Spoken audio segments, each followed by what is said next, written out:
Now let us try to find the value of b and h in terms of the side of the square A. So now we do the construction on the square cross section as let this point be A, the center be O, and this point be B. Let the distance AO be x, then by symmetry your distance BO will also be x. And we know AB is the side of the square which is equal to A. Let this point be A, the center point be O, and let this point be B. Now let length AO be x for time being. So length of OB will also be x due to symmetry. So if you see the triangle AOB, in triangle AOB, upon applying the Pythagoras theorem, we have AO square plus OB square is equal to AB square, where your AB is nothing but hypotenuse of this triangle. So we have x square plus x square is equal to a square. So 2x square is equal to a square, or I may say x is equal to a by root 2.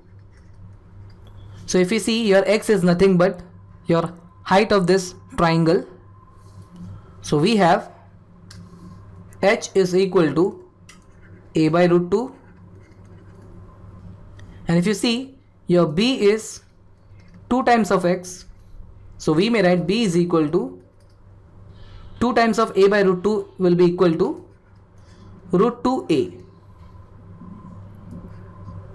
So upon substituting the value of h and b in this Ixx equation, we have Ixx is equal to 2 into your b is root 2a and h is a by root 2. So this will be cube, this whole upon 2l. So upon simplification we get Ixx is equal to a to the power 4 by 12. For calculation of shear stress, we will need to keep this Ixx value in terms of b.